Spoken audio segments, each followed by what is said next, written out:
Most couples can remember the chemistry they felt when they first fell in love, but my next guest says couples need more than chemistry to make that love last. Studio 5 relationship coach Dr. Townsend wants to help couples strengthen character and create lasting love. So why does character matter more than chemistry? Well, because chemistry fades, and then you need something that's going to carry your marriage to a higher level. So our goal is to grow marriage. Chemicals are great, don't get me wrong. I mean, who doesn't love chemistry? Bring it on. It's just at some point you've got to use some energy, some principles, some of your values to elevate the marriage to a higher level. And then eventually we can actually lead it to even a higher love, like charity. Wouldn't charity be a better love than just chemistry? But you need a bridge, and the bridge tends to be our character. So as we start with that character step, is this character of the individual or is this character of the couple? It's probably actually the character of two individuals then cooperatively sharing their character to create this new entity, this marriage. So I'm going to use my character personally to feed you and to feed our institution of our marriage. And so that's what actually keeps the energy of the relationship going, is by exercising our own personal energy. Let's get into this. You've got some great pieces of advice for couples out there listening. The first point you say is that sometimes committed couples, without knowing it, can only be half-hearting it. They're only half-heartedly in. And so just everybody out there can just ask, am I wholeheartedly in my marriage, and is there enough evidence to prove it?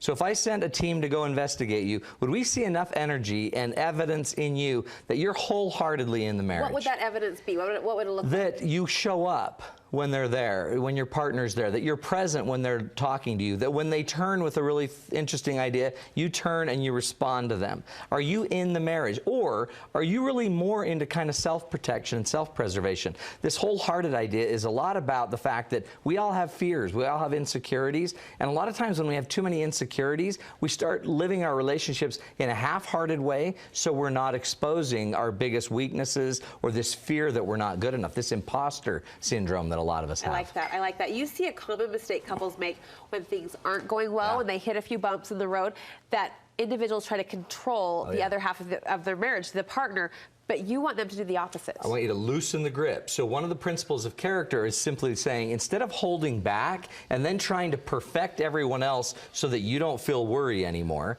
why don't you learn to not control others and instead learn to loosen your grip and actually be okay with others being the way they are? And then I can hear someone out there say, well, what if they're like really doing something really bad? Well, still first, focus on your ability to handle people that make bad mistakes, people that don't do everything you want, and recognize that there's a lot of joy in a life that you're not always afraid of, and a joy in life that you're not always trying to make fit your little world or your model. Generally speaking, when it comes to marriage, do you think our expectations are too high, Matt? Oh, yeah. Oh, yeah. In fact, one of the big problems and one of the rules I teach is you've got to learn to appreciate what is. And C.S. Lewis taught that there's this weird world going on. Like if I sent you out to get food, you would automatically have an expectation of what that food would look like. So you start looking for certain food, and it's the food that you would expect to find, right? The problem is, what if you come across other food that wasn't what you were expecting to find?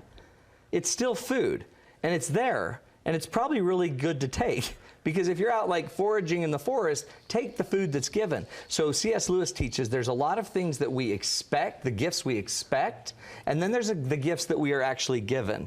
And many of us in our marriages spend way too much time expecting some gift from our partner, expecting them to be a certain way, instead of just taking the gift that they are, accepting the gift that they bring to the table, and actually using it to make the relationship better. So our goal would be to accept the given gifts, the gifts that already exist and are in your hand. Get used to those, love those, appreciate those, instead of expecting your life away. I love that. Appreciate what is. You say lift by lowering. What does that look like? Our egos are huge in the relationship, and our egos always want to protect ourselves. They want to make sure that we are in control. They want to make sure that I always look good, that I have power, prestige, profitability, that I look hot, pretty. You know? Even in our our most intimate relationships we're positioning like that? Yeah. So that's why we kind of keep score. That's why we're like, well, hold on, no. I rubbed your back last night, so you rubbed my back this night. So we keep score and we do all of that. So the way you actually lift by lowering is you put your ego below the relationship, and you then put and elevate your partner to a higher place. And last week we talked about lifting, like agree where you can, admit what you don't know, apologize where you should, and acknowledge the good that's actually happening. It's humility then. It's total humility in the end. And by the way, notice these are all character traits that they start to change me. And when I start to be changed, I become more safe for you. I become more trustworthy, more appreciative, and so do you when you exercise your character, and that's what elevates the whole.